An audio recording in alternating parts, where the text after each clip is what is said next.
We found lead levels that were 8,000 times higher than would have been permissible on the surface of a product. Children's exposure to lead has been linked to even violent behavior. Those products have a great impact on the planet and your wallet.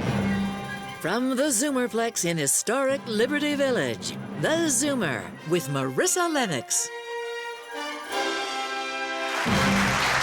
Welcome to the Zoomer. I'm Marissa Lennox. Every day we are surrounded by thousands of synthetic chemicals. They're in our clothing, cosmetics, cleaning supplies, electronics, even our children and grandchildren's toys. Many of these chemicals have been used to improve the quality of our lives, yes. And some of these highly useful chemicals have also been shown to be persistent and dangerous to our health. So, how can we limit the negative effects of chemicals that have become part of our current way of life? We'll discuss with the panel in just a moment, but before we dive in, let's tee up the topic. What is PFAS, and why is everyone talking about it? Also called forever chemicals, PFAS is a class of thousands of synthetic chemicals that have been used in commercial and consumer products since the 1940s. You might find them in common household items like non-stick pans, electronics, waterproof jackets and shoes, and even pizza boxes. They've also been found in half of all makeup products, especially those products applied close to the mouth or eyes. And a recent study discovered PFAS in 99% of all people living in North America. These chemicals pollute water, do not break down, and remain in the environment and in people for decades. They've also been linked to increased risk of cancers, infertility, and obesity. Yet so much still remains unknown about their long-term consequences. All right, and with that, we begin with a new report from Environmental Defense about dollar store products, which may be dangerous. 1 in 4 items were found to contain toxic levels of heavy metals and forever chemicals, which you just heard about in the Kinetic. Tim, you're the executive director at Environmental Defense. Let's begin with some insight into the report. What motivated this study? Was there something that you knew about dollar store products that the average consumer didn't? Yeah, we were concerned that, especially given what we're going through right now economically, that a lot of people are increasingly reliant on the products that they're getting from dollar stores. The price points are good, and we wanted to dig into whether some of these products actually were posing a risk to the people who are buying things there. So what we found is that for things like headphones that kids might use, that as soon as they break open, the solder that's used there, the companies that are making these haven't moved away from lead solder. There is available lead solder or non-lead solder that's not toxic. But in fact, these things were full of lead solder. And as you know, if you've got kids or around kids, when those things get broken, they end up, the first thing a small thing ends up is in a kid's mouth.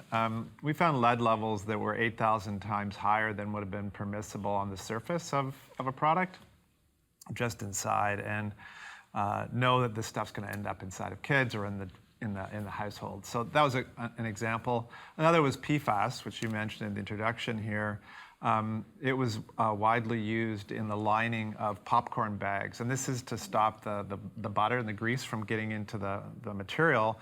But again, a very dangerous chemical, not necessary, and shouldn't be in the product. You said then otherwise would have been permissible. Is it permissible? I mean, are there regulations around the amounts of lead that is permitted on products? Yes, and this was in our report, you'll see this response from the Dollarama, I believe, saying, well, this is legally allowed, and that's true. And we highlight that and included their response. I think the issue here is, should it be legally allowed?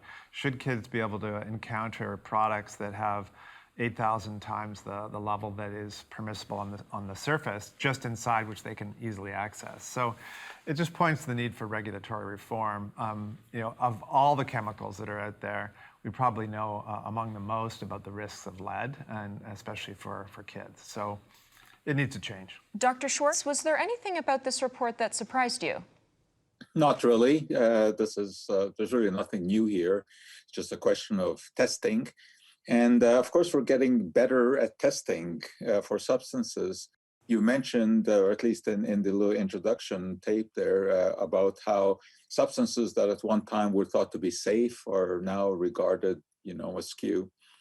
This is really an evolution of science, because our ability to detect substances now is far better than it ever was. We can detect substances now down to parts per trillion, which is truly amazing. We have gas chromatographs, mass spectrometers that can do that.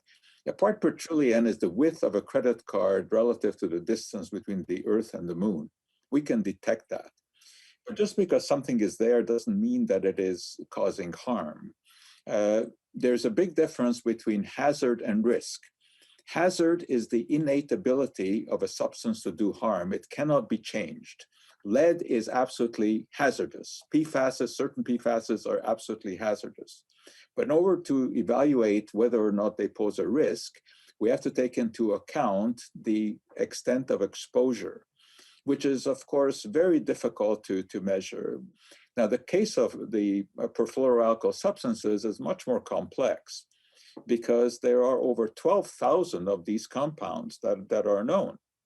They have different levels of toxicity. So we would have to know exactly which ones we are exposed to, how much of it can get into our body, etc. But the real risk with the PFAS is not to the consumer. The real risk is during production, workers who are constantly exposed to these substances. And, as was mentioned, PFASs are used in all kinds of connections, from cosmetics to pizza boxes. Now, these things have to be made, and that's where we run into some concerns. Well, I think, Joe, you raised some interesting points, but frankly, I don't agree with all of what you said. So I agree with what you said about lead. Lead is just evil. We've known about toxicity of lead for over 1,000 years. There is no reason why we should be using lead today. It's very, very clear. Children's exposure to lead has been linked to even violent behavior. There was a decrease in violent behavior seen when we removed lead from gasoline. It's astonishing, and yet the data are very clear. Lead has no merit for use. So, get the lead out. Okay, now let's move to PFAS. I agree. There's very high concern when it comes to PFAS production. But it's more than that. We are right now, in real time, conducting an experiment on our kids' health and on our health. There is epidemiological evidence showing that exposure to PFAS in North American populations is linked to a number of adverse effects. Lower fertility, disruptions in lipid metabolism, which could lead to, possibly, although not yet established, but there's concern that it can lead to type 2 diabetes, elevated levels of cholesterol. There's evidence showing that some exposure to PFAS reduces immune function. Our understanding of the adverse effects of PFAS, because it's such a complex array of chemicals, we're having a difficult time keeping up with this array. And frankly, I don't want to be part of that experiment to find out what those adverse effects are. Okay, hold that thought, because I need to take a quick break, and we'll pick this up on the other side. Don't go away.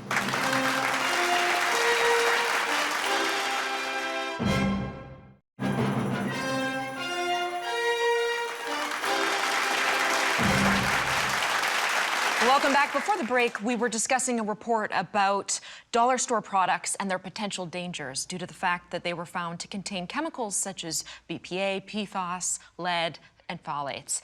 And there's evidence that exposure to these chemicals is a problem.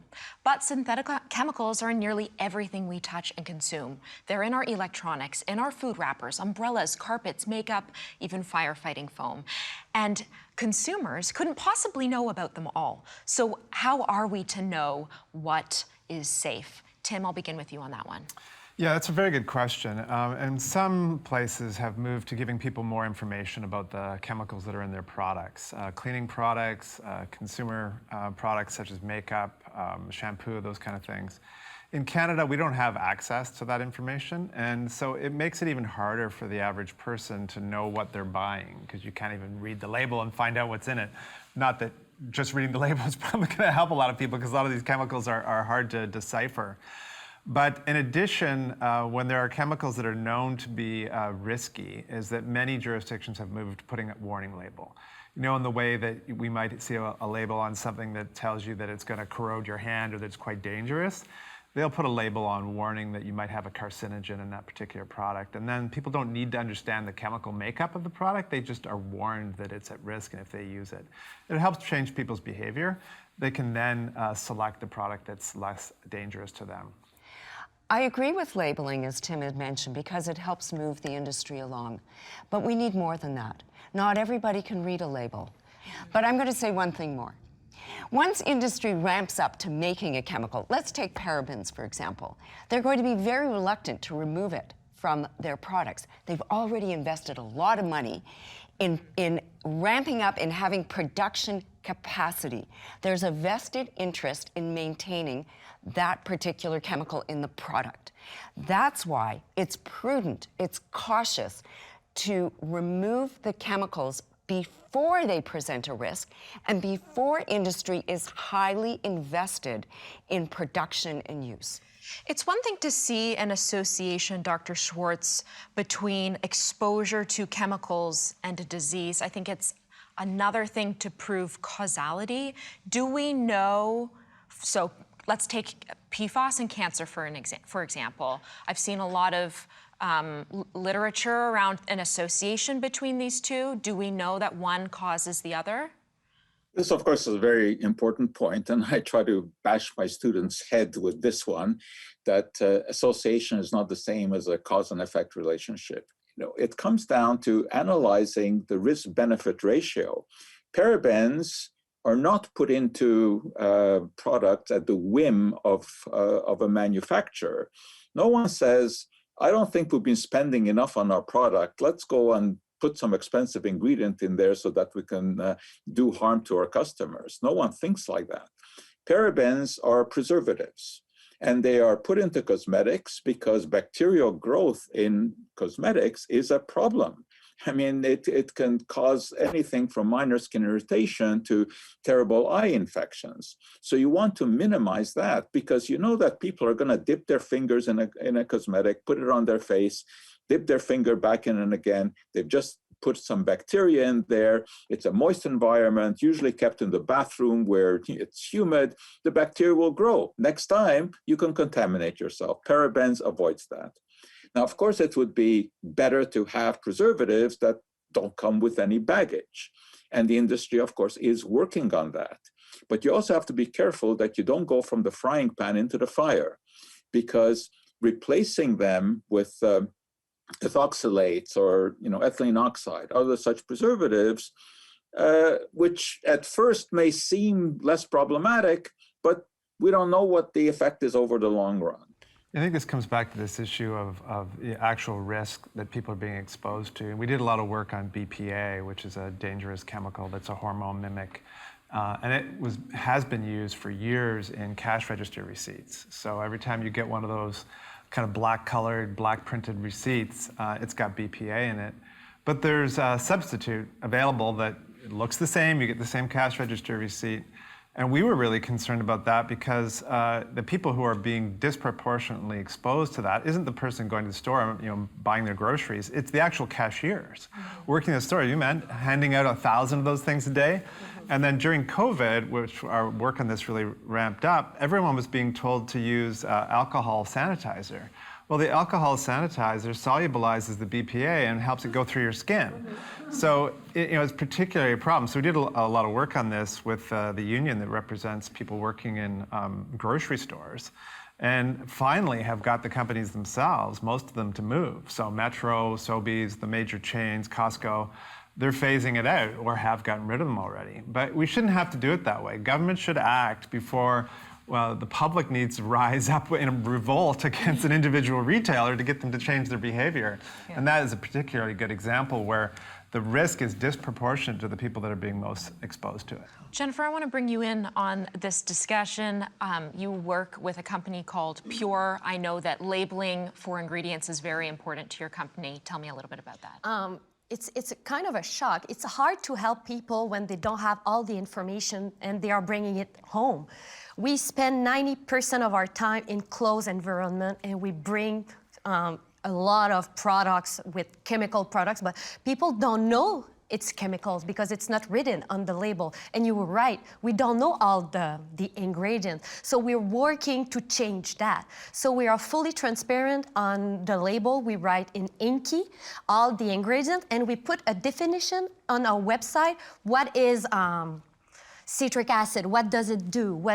So we're trying to help the consumer to bring healthy product at home. Mostly all of the time, it's not written, and except if it is dangerous, they have to write it down, but there's no law in Canada and the US to require all the manufacturer and the distributor of house cleaning product to write it, all the ingredients. All right, hang tight. We'll be right back with more after this break.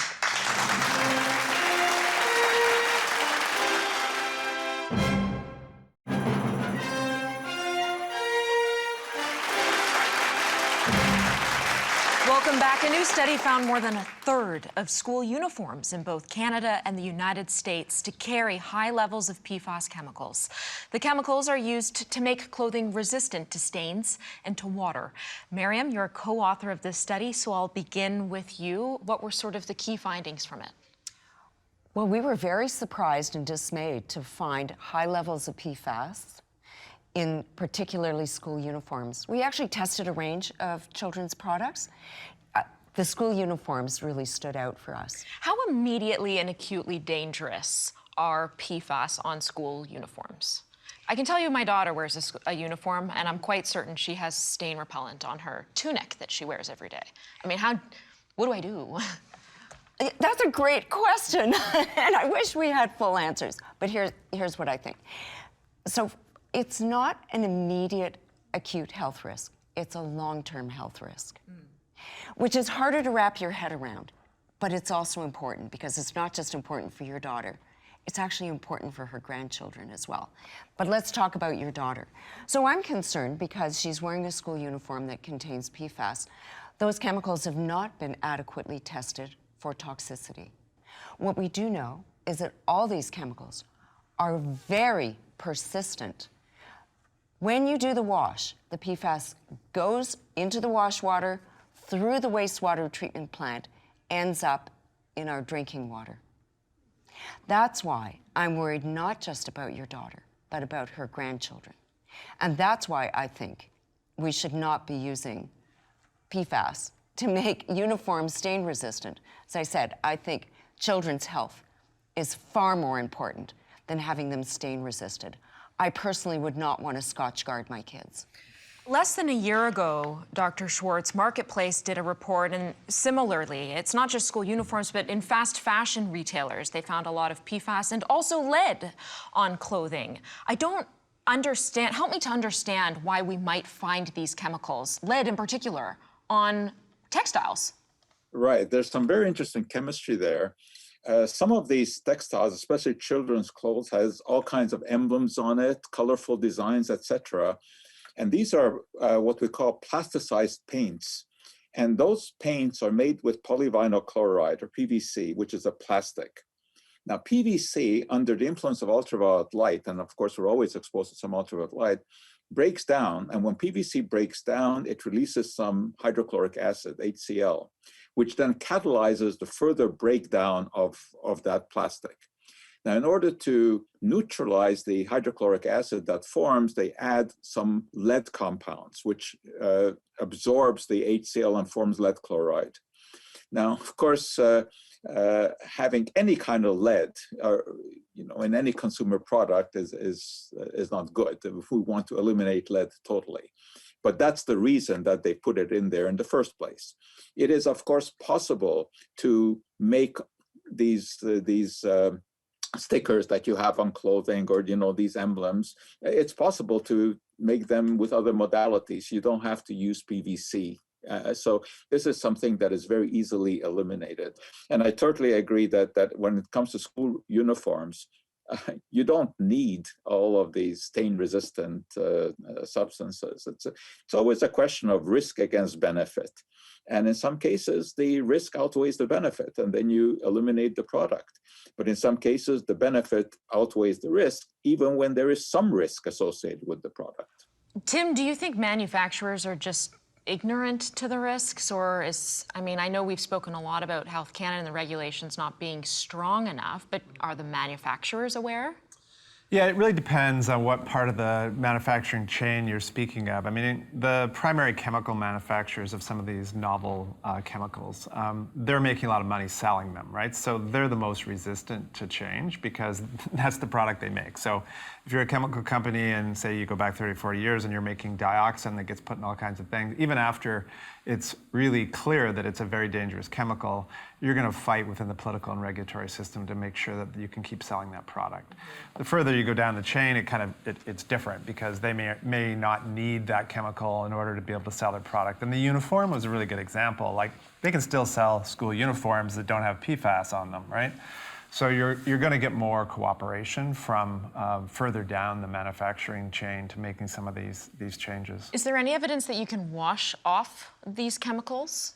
I know you mentioned if it's going into the water, but does it at the very least come off the product? Some of it does, but then it loses the stain and water repellency. So you know that the garment does retain some stain and water repellency, implying that most of the PFAS is remaining in the garment. So you can wash it, and yes, some will come off, but it's not a solution. It's not a solution for just not putting the PFAS in kids' products, or really in any products where it's not necessary. What should people look for, Tim, when they're buying clothing, or when they're covering their couch with the new fabric, or buying new linens? Because one thing I was surprised to read from the report, Miriam, was that these chemicals were even found in products that were 100% cotton. And sometimes you think 100% cotton must be safe.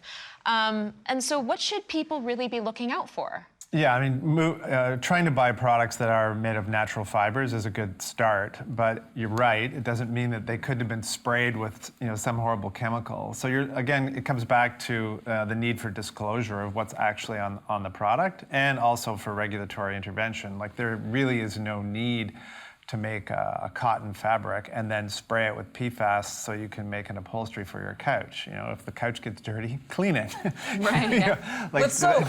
With soap, exactly. So it is not that easy. Furniture labels and things, many jurisdictions do require disclosure if they have chemicals that make them more resistant to burning, for example. But it is a difficult thing for people to know what's in their product. You have to develop a relationship with a producer that you're familiar with, do some research, read their website, and realistically, most people aren't going to do that for everything that they buy. People don't have enough time in their life. So that's why the information needs to be more readily available for people, clearly labeled, and regulatory action to get rid of it. Yeah.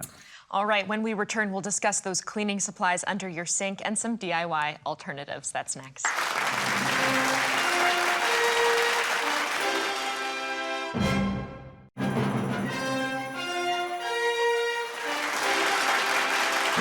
Welcome back. Well, do you know what's in the cleaning products you're using at home? One way to know for sure is by making your own. How do you do that? For this, we turn to Jennifer Hodgson, Marketing Director at Pure. Hi. Great to have you here. Okay, so what are we going to start with today? Today we're going to clean the mirror with only one product. Mostly all of the time people are using Windex. It's full of ammonia, and mostly all of the time it's staying in the air a long time. It's very bad for you. It's true, I can't stand the smell of Windex. Exactly. So this one smells nothing, or at least just a fresh. But what's in this? Mostly safe ingredients and citric acid, water, but since I'm not very good to list all the ingredients, you should go on the website and see the right definition of everything. Since we are fully transparent, everything is on the label. What do you want to steer clear of, Tim, in cleaning products? Well, anything that's abrasive and irritant, things that are going to hang out in the air, and anything that we know that to be a toxic chemical, like some of those ones we were talking about earlier today. But you definitely don't want things that are going to actually irritate your lungs or your eyes and things like that. The thing about Windex is it does a very effective job. So let's put this one to the test. Yes. So you just mix it a drop of this. Exactly. A little bit of water. So, whoops. Be careful of your dress. But since it's water, and as you've seen, I'm not using any gloves or any mask to clean, so which is very good. Whoops. And that's it. And you'll see that dirty mirror is gonna be clean just for you. Look at this. And this product, you have it under your sink, but you use it for your floor, your windows, your bicycle, your car. It's a and multi-purpose. It's a multi-purpose, ultra concentrated, as all our products, and it can make 400 uses with only one bottle, and it's available in refill. Dr. Schwartz, I know you have some concerns about mixing your own cleaning products at home. Yes, I deal with a lot of people who have injured themselves using cleaning products, but by far the biggest problem that we run across is people who mix stuff. And the classic one, of course, is mixing bleach with any kind of acid like vinegar. And over the years, and I've been in this business a lot of years, I've seen many cases of people injuring themselves.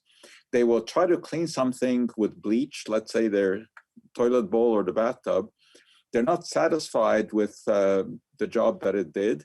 And then they've heard that vinegar also works. Oh no. They will follow with a vinegar rinse, and of course that will release chlorine gas. And chlorine gas is extremely toxic. I mean, here we're talking about something that is far more acutely dangerous than any of the other substances that we've talked about. And these people can end up in hospital.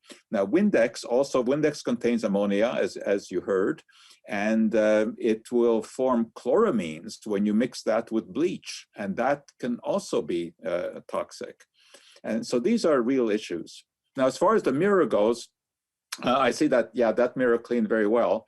But I would also tell you that you can take a newspaper, crumple it up, and just wet it with a little bit of water, and it will do a fantastic job on any glass or any mirror. Give that a try. I will try it. It's hard to believe because newspapers typically make my fingers dirty, but that's all right. I'll take your word for it. And also, don't mix vinegar and bleach, folks. You heard it here. Okay, so what's the next thing that we have here? Okay, the next trick that I brought is about lime scale in your shower glass. So Let's put that video, actually. We have a video exactly. here. I have two because they asked me to bring a DIY.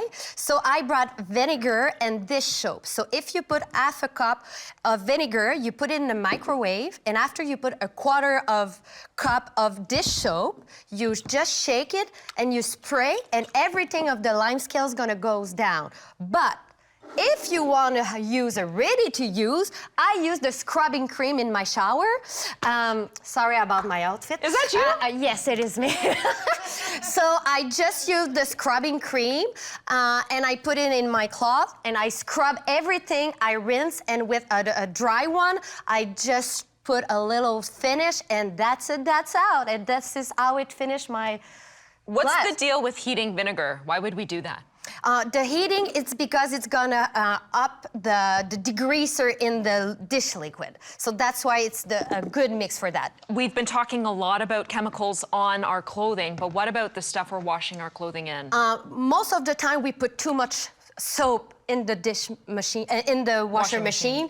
Our product, as I said, are ultra concentrated, only this for a big load, and it's dissolved at 99%. Because when you're using cleaning product, you have to think about the impact during, but after.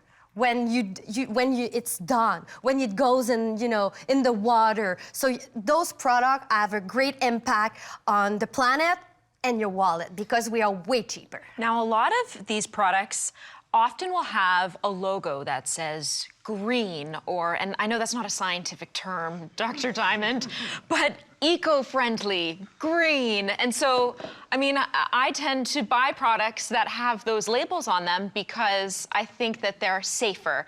What do you recommend? It's not a reliable label. I believe that. And unfortunately, we don't have the testing to document what is safer or not safer. What about essential oils, Tim? Yeah, I think anything that has a strong smell, quite often in manufactured products, the carrier for that smell is going to be phthalates, which have risks because they're hormone mix as well. So I would just avoid anything that smells really strongly, and it's easy to do. You don't have to be able to read the label. You can, it smells really strong. And things like fabric softeners are not necessary, and you're just adding another level of risk that you don't need. You're just trying to get your clothes clean. You need a detergent. You need something that is going to solubilize the dirt out of your clothes, mix it with the water, and get it out of your washing machine. So you don't need the rest of this stuff. Don't mask a smell with another smell. Exactly. Yes. All right, there's more after the break. Don't go away.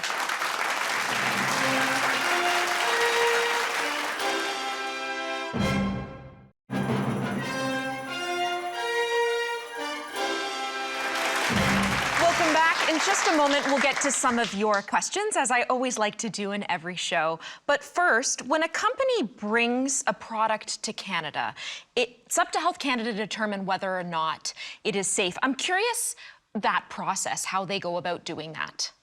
There's random testing for certain products, but it's not comprehensive.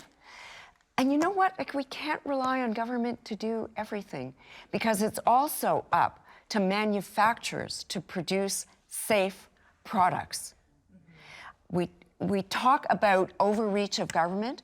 It would require an incredible amount of money to be testing all products comprehensively.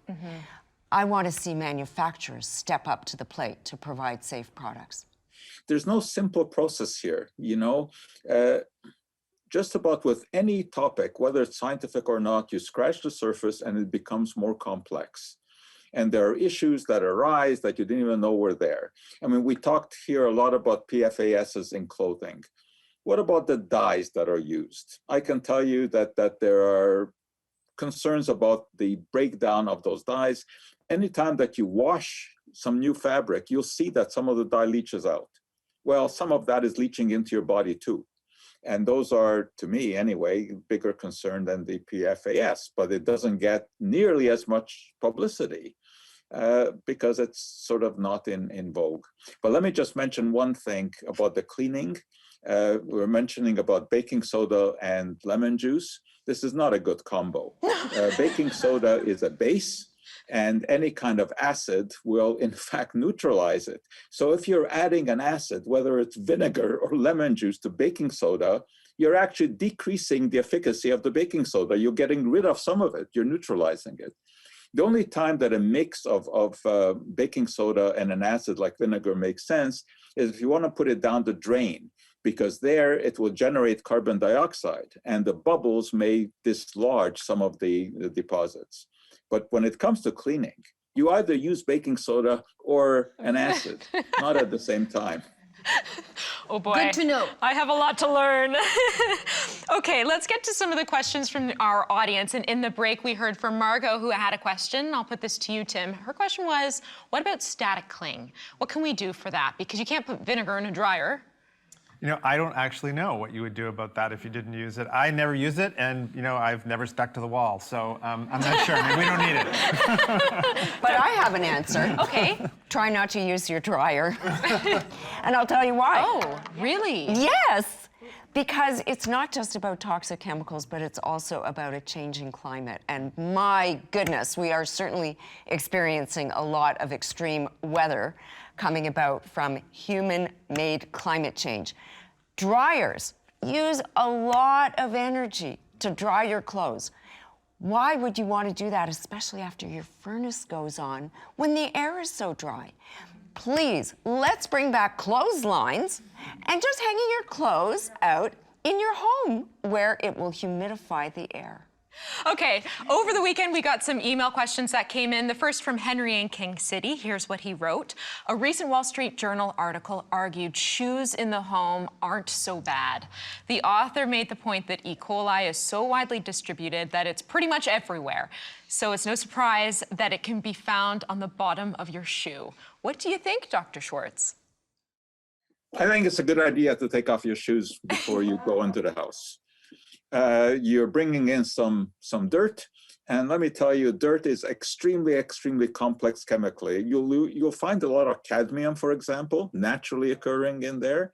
You find aluminum, which is the most widespread metal in the crust of the earth.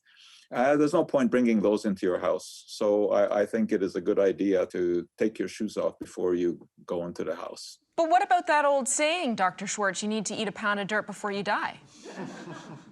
I'll go for Schwartz's smoked meat sandwich instead. Tim, any recommendations there?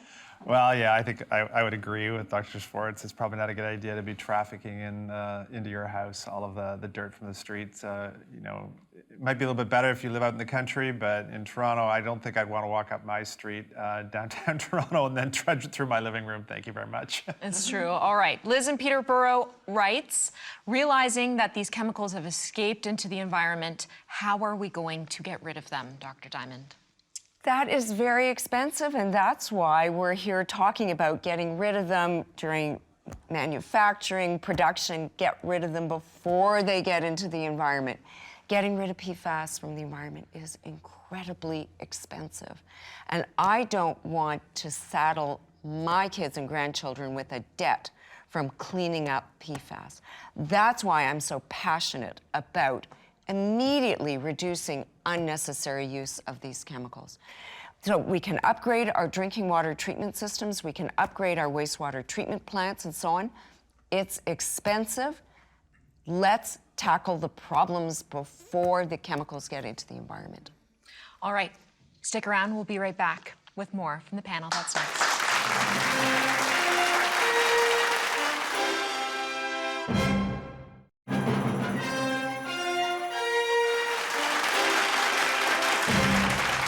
Welcome back. With just a few minutes left, we have a couple more questions. Pam in our live audience just asked the panel, now that she's all freaked out and she has all of these chemicals in her home, how does she actually dispose of them, Dr. Diamond? So the first thing I want to say, Pam, is to stay calm, because you know that stress induces health problems. So just, stay calm. So it depends on the actual product. Unfortunately, there's no easy solution. So some of the products can be discarded in landfill, knowing, however, that for forever chemicals, they don't even go away in the landfill. Some of the products can go down the drain, but knowing that wastewater treatment plants are not effective at removing all the chemicals. So don't buy any more.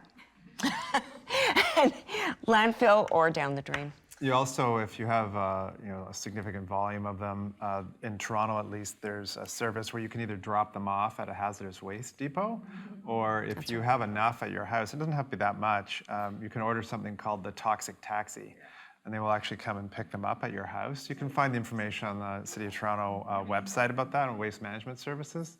There may be similar programs in other large cities. In more rural areas, it would be probably more challenging, but most municipalities that operate landfills will have areas where you can bring toxic chemicals and they'll be collected. That's a clever name, though I wouldn't want to ride in that taxi. No, you probably wouldn't. All right, another email question that we got over the weekend from Estelle. Here's what she writes. My grandchildren use plastic cups, plates, cutlery. Do all of those have toxins in them? Is stainless steel a better alternative? Dr. Schwartz. Stainless steel is a better alternative. It's not really a question of toxins, in the product. Again, it comes down to what happens to those products in the long run.